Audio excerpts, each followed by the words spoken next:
Okay guys, here we go. So I'm attending the Battle Bunker Patrol Tournament tomorrow, which is 1000 points, maximum of 2 patrol detachments. And you can't double up on data sheets. Essentially it's a rule of 2 instead of the rule of 3.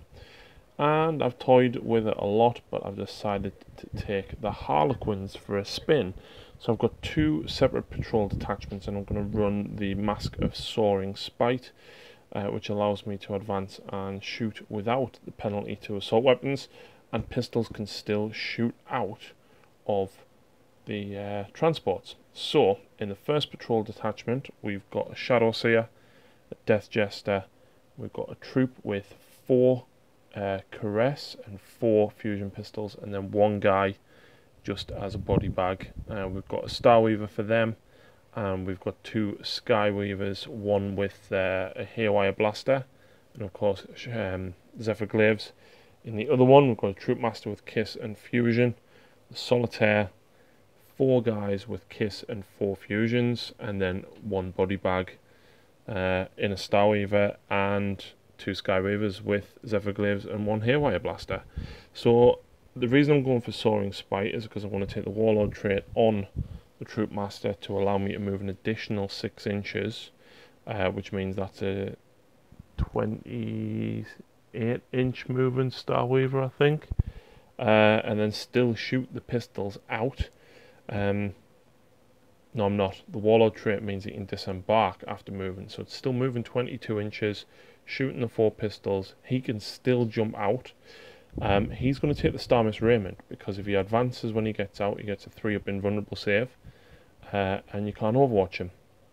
So he's basically going to pile into whatever needs to die, and then be buffed up and backed up by the Skyweavers, and then whichever troop squad wasn't in his Weaver, obviously that'll depend who I'm playing and what units I'm facing as to who will go where, whether I need the Kiss on the table or the Caress. I will be spending a command point to give the Solitaire the Segarax Rose. It's worth noting as well, you can't actually regenerate command points, it's 3 and that's it. So I am losing 1, but basically this guy's going to be Warlord hunting. With Segarax Rose, it's a flat 3 damage, he gets reroll failed hits. Of course, if I stick him in a transport to start with, that's 3, plus his 12-inch move, plus 2d6 blitz, plus d6 advance, then he's charging. So yeah, he can wander off by himself a little bit, but yeah, hopefully backed up by the Skyweavers and stuff as necessary.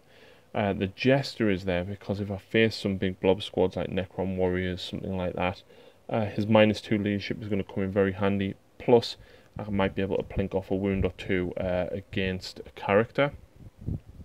The Shadow Seer is going to take Shards of Light for an additional -1 leadership, but also doing D3 mortal wounds. The last power I haven't fully decided on yet. Mirror of Minds is tasty, but it's just mortal wounds, and to be honest I can do it with Smite and it's easier to cast. I'm thinking either Veil of Tears or Fog of Dreams. Giving a unit -1 to hit is very handy, but then also protecting an infantry unit is handy as well. I think the one that you cast against the enemy, I don't know which way around it is actually casting value 6, whereas the other one's 7, so it makes sense to go for the 6.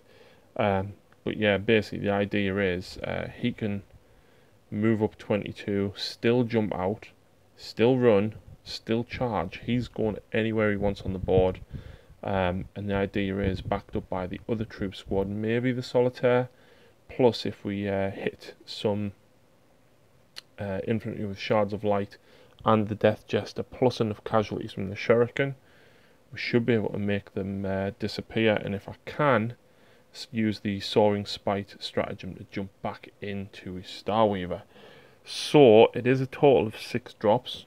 I don't know if that's a lot for 1000 points, because I've essentially got 4 characters and I don't have space in the Starweavers. But let's see how it goes. Right, so here we are on game 1, Harlequins versus Eddie's Dark Eldar, and basically everything's happening down here, isn't it, Eddie? Yeah, pretty much. No Jacket scored. Basically, my rolling was horrendous. I charged 2 squads of bikes and killed neither of them. bad rolling, and then my solitaire failed to kill 4 bikes. Did kill 2 and took a lot of splinter rifles to the face. Yeah, it took most of the army to kill him. Pretty much. Then my troop master and Eddie Zarkon, which is ran away because he's a pussy. Basically slapped each other like that for a little bit and bounced off all their invuns. But yeah, basically we're pretty much playing in like this. We've got all of this to play, right? And we're playing here. So I think, have you got more points than me? It's 2-2 at the minute. I'm just deciding if I want to get these out of combat to try to get them over there, or stick one of these. Like, if he was there, stick him. I had blood and guts, right? I went for her. I should have just killed them too. I'm going to do it. I'm just going to move him over here instead. So yeah, I had Kingslayer, I had defend objective 5 and blood and guts, and I didn't kill anything in the combat. I was so close to killing this one wounded venom, which was that one, wasn't it? Yeah. So let's come back after the game and see where we stand. Right, so here we are at the end of turn 3. That's what I've got left. So Eddie has 2 more points than me. 2 points so far. 6-4. 6-4. And yep, basically he's just going to retreat the succubus, and yeah, he's got 3 venoms worth of firepower going straight into us. So yeah. Basically, what went wrong for me was turn 1. I didn't get my Shadow Seer far enough up. She rolled a 3, and I thought I was within 18, but I was 19 inches away from the bikes. The extra -1 leadership, and in fairness, my 4 bikes whiffed. Yeah. My solitaire whiffed, and my troop master failed the charge. Failed a 5-inch charge with a reroll. Yeah, rolled a double on 1. Yeah. Yep. So, unfortunately, that's a loss for the Harlequins. So, yeah. Victory for the Cabal of the Black things. It's not the Black Heart. It's not the Black Heart. And it's not the Flayed Skull, it's the other one. I'm thinking Rose, that's what it is. That's the one. Yeah. So, yeah. Spot prizes, Justin was shouting out objective numbers, and if the first person in the whole room controlled those 2 objective numbers, raised the hand, you win a character. Yeah. Random little characters, could be a Space Marine Captain, could be a Death Jester. And the last guy won Strachan. Who? Strachan. All right, for guard. Cool. So now we're going to go for lunch. The army's going to be put on display for people to have a look at, but we'll have a look around them now and then come back with a second game.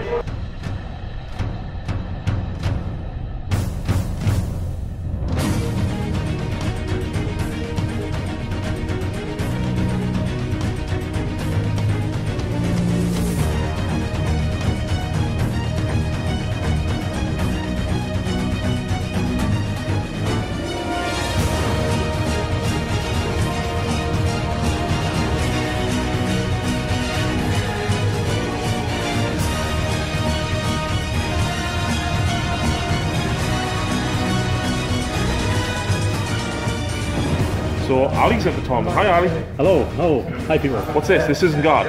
No, I wanted a break. I wanted a break from guard. You know, like painting grey and you paint camo. So now you're painting black. Yeah.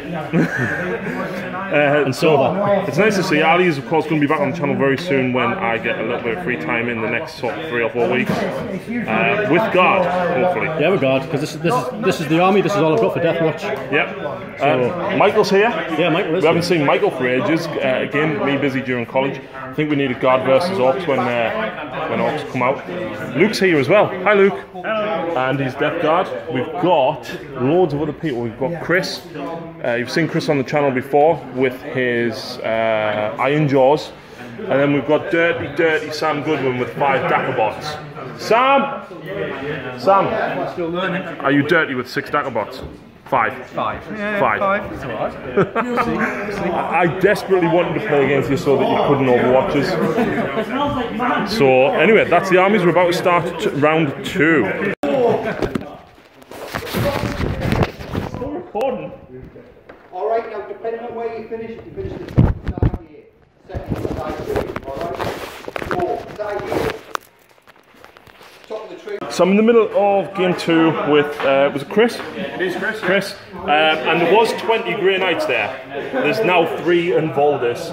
The Solitaire, despite getting 6 wounds on Voldis with the Segarax Rose, Chris passed all of his saves, but the Troop Master only killed 2 of these guys. He failed to do much, and then Chris just swung back, and then that was me save on Recruit Master. Now, even if I re-roll, he has to roll 4 ones to not kill him. So I'm essentially giving up Slayer the Warlord. But interesting enough, I got no prisoners, blood and guts. I didn't get blood and guts because I didn't kill that squad.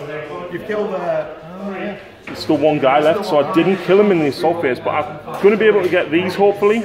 Yeah. Does it specifically say assault phase? Blood and guts is the assault phase, yeah. So. I mean, he's dead. It's just an assault phase. So you know what? I'm going to let you have Slayer the Warlord because even with a re-roll. I'm surprised. How about this? He's dead, right? Let's see what would have happened. So I'd have passed the save, but then how much damage would you have done on 4 dice? 4 would have gotten through. How many wounds does he have? 5. There you go, he's dead. Yeah, he takes 5 there. Yeah. So one good thing about him, was it this fella? It was that guy, yeah. There you go, mate. Thank you very much. So morale phase. So this guy on the bottom is dead because he lost 9, 11 because the Death Jester hit him. These guys lost 7. Yep, they need a check. So a 1 will be fine. They have only leadership 8. Yep. 2, so 1 runs. I could re-roll it, but I am... Well, you got re-roll anyway, don't you? Because Space Marine. Yeah, but it could go higher, so I'm going to call it there. You're happy to let 1 run. So, I do actually score Psychological Warfare, I score Area Denial for D3, I score Secure Objective 3, I score Supremacy, and I only killed 1 unit for no prisoners. So that's not a bad turn. I'm going to keep hold of Blood and Guts though. So, that was eventful, Chris, wasn't it? Yeah, it was definitely eventful. 2/3 of the army's gone. In fairness, right, a lot of Harlequins take a lot of people by surprise. So Justin's just done another on-the-spot prize. What he does is he shouts out numbers, and if you control that objective number, you raise your hand, and the first one that has 2, or if there's 2 people, it's got 2, 3. Basically, the first one that continues getting objective numbers. And as it turned out, I have objective 3, 4, and 2. Justin shouted 3, and then 4. And then one other guy had those 2, but I have 1 more objective, so I won a prize, and I won Vanguard Oberon, but Adam Sargent won this girl, so we just swapped.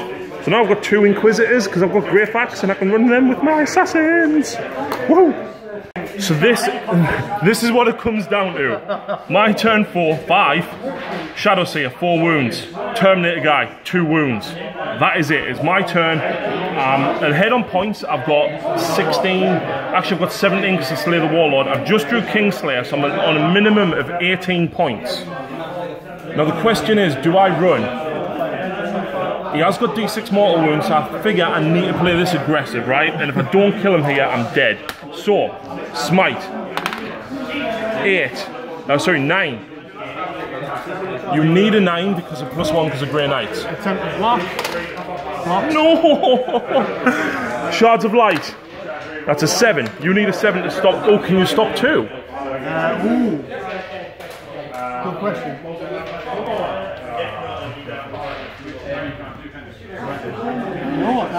Okay, D3. Yes! Mate, what a fantastic, brutal game. That was absolutely insane. So I get Kingslayer for 3 points. First D3 I've rolled, it was 3 points. Excellent. So 17, 19, 20 points. Wow. Over here, Chris dropped 10 man in, right? I killed 4 of them. I hit them with Shards of Light and the Death Jester. They were within range of the banner, so they were leadership 9, but then -3. But then even if we rolled a 1, 3 models were running, so the Death Jester's leadership has actually come into effect because it even worked with them as well. Yeah, you did actually, right? So, wow, what an absolute stormer of a game. Wow. Right, so here we are in the start of the final game of the day, and I didn't realise I was zoomed in, but it's the Scouring. We've got 1 objective here. I'm playing Barry, the current tournament winner. That is the 4-point objective, and of course these ones are all worth 2 at the end of the game. I'm facing Nurgle combined with Death Guard, and it's going to be horrible. Obviously Barry's bubble wrapping there to stop any of me Solitaire or my Troop Master getting anywhere near any of his characters. But it's going to be a grind to get rid of these guys. He's even got spawns hidden right at the back, right out the way. And he's going first as well. I did not see. So let's see how we get on in this game. So that's it, guys. It's all over. I totally forgot to film there, but it's a scour, and that was the 4-point objective. This was the 1.1, and basically some Quins scoured round, tried to take their side, and a lot of the army stayed here. Barry had to advance forward with these plague bearers, and ultimately I was able to chip away. I did turn 2, I killed enough to force a morale on him, and he rolled a 1 and got 6 back, which meant he could daisy chain straight into my lines. But I managed to survive enough, do enough damage heading back to eventually make them run and fail a morale. Ian spent Barry spent his last command point to reroll and failed. And because I killed one with the Death Jester, I made the banner run, which was useful. But the bikers that were up here basically zipped up onto this one in the last round, and I basically just retreated onto these 3. My Solitaire charged through all of the plague bearers and took out the Spoilpox Scrivener and the Sloppity Bilepiper, Poxbringer, but then retreated onto here to contest this one. So Barry scored that, and his Demon Prince was like there. So a long slog of a game, but fantastic game there as well. Let's see who won who gets what in results. There's been lots of winnings and random prizes. Adam Sarge. Adam, how big's your Necron army that you've now won? 12 models. There you go. So loads of spot prizes on the go. But yeah, let's see what the standings are. Some nice armies on display as well. Get straight on with this. Got a few awards to give out. First one, for those that know, is the Tactical Genius. This one who scores the most victory points during the day. That goes to Sarge. Well done.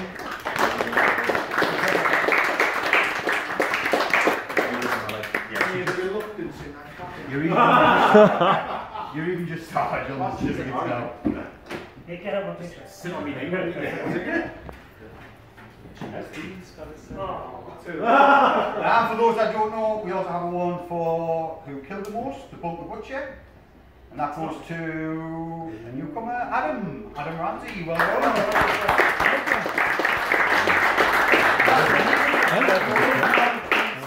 Deathwatch, I think. With his Deathwatch. Deathwatch, yeah. Well, there you go. Should have brought mine. What about the first charge? 14-inch move bikes. Favourite game award? I think everybody loved kicking them big 1950s robots. So it goes to Sam. Wow.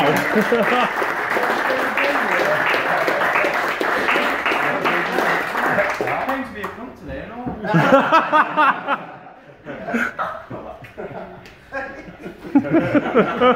We got the favourite game award. That serves you right, doesn't it? Completely opposite to what I was hoping for. Even when you can't, it's good. Can't be horrible. Best army on display, and look, there's some lovely armies, but I don't think anyone will argue with Michael being the winner with his orcs.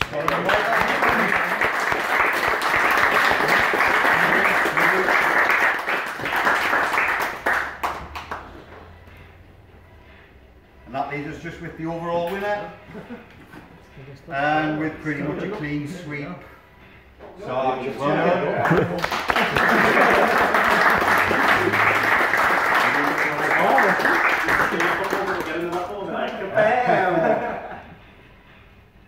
Smashing.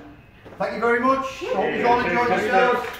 Right, guys, so there we have it. Bunker Patrol 4 is now over. It's the next day. I decided to film a battle report straight afterwards with Bryn, so I'm very, very tired. Overall, fantastic day. Justin's got a great tournament going on the spot prizes, of course, with random characters. Me getting, well, technically I won Vanguard Oberon for Necrons, but Sarge, we swapped it with Sarge because he's now winning Necrons. So a fantastic day.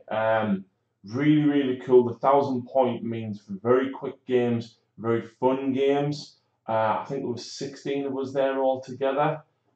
So a fantastic tournament, and that is on the first Saturday of every month. So of course, go and check out Battle Bunker. It's definitely worth the trip if you're not that local, but still want to play some light-hearted games in a tournament, of course, as well. It is competitive to an extent, but it's not. It's still quite fun, and it's great. I had an absolute laugh. Loads and loads of guys there that I knew. How did the army perform? Maybe it was my dice rolling, getting the solitaire out 3 inches, then he's 12, then he's 3d6 and charging. Would have been good had he obviously killed Voldus when I played against Chris. He did good against Barry. He managed to kill the Spoilpox Scrivener and the other one that's not the Sloppy Bile Piper. I always forget the names. Against Eddie, I whiffed horribly with my dice rolls on turn 1. The Troop Master, again, the game against Chris, he really didn't do what he needed to do. He only killed 2 out of 5 Grey Knights, and then the 3 remaining ones killed him. But again, that was 3+ unrunnable saves, 7 saves, and I failed 5. So that was the look of the dice, unfortunately. Pretty much the same case with Eddie. But against Barry, the Troop Master reliably held down a unit of flat 5 Plague Marines. Even if it did take him 4 turns to eventually get rid of them, you know, he did well. Halbrans took people by surprise quite a lot. Very, very tricksy. The Shadow Seer with the Shards of Light, -1 leadership. Then the Death Jester getting lucky a couple of times and popping, in particular the Grey Knights against Chris, and at one point I think I'd killed 8 out of his 10 Grey Knights, and even though he was leadership 9 because of his banner, he was -3, so he was technically leadership 6. He'd already lost 8, which means he was losing 2 + d6, so there's no way he could stop it, and that was thanks to the Death Jester. Otherwise there'd have been a guy left. And again, earlier in the game, he managed to do that with another squad, but unfortunately left one of them alive. The troops are very handy being able to shoot your fusion pistols after moving 22 with Master of the Soaring Spite. The problem was that even at 1,000 points, when I was sinking 350 points into characters, I didn't have enough. It was fun because they're very, very tricksy. I didn't want to take a spam list. I was playing around with other lists. I could have took like, what was it, 48 Fire Warriors. I could have easily took 60 Necron Warriors, but I wanted something fun, and that's what it was about, and fun was had. So I'll probably go back to the next one, depending on time and stuff, but it was a great, great tournament, and I seriously suggest you go and check out Battle Bunker. The last Saturday of every month is actually the 1750 tournament, which Justin is running as a bigger league. So essentially, you build up points over the course of the season, and the top 10 players get entered in the final tournament at the end of the year. Now, don't worry if you've already missed a few of them. You can still get in and get enough points to, of course, take part in the final one. But each one is still classed as a separate tournament. So go and check out the Battle Bunker Facebook page. The link of it is, of course, down below. And Justin is now on eBay and is selling stuff via postage. So contact him if you would like to get any Games Workshop or any other hobby products at a discount. And like I said, he is doing postage. So I hope you've enjoyed this video, guys. I had an absolute blast, and we'll see you again sometime very soon.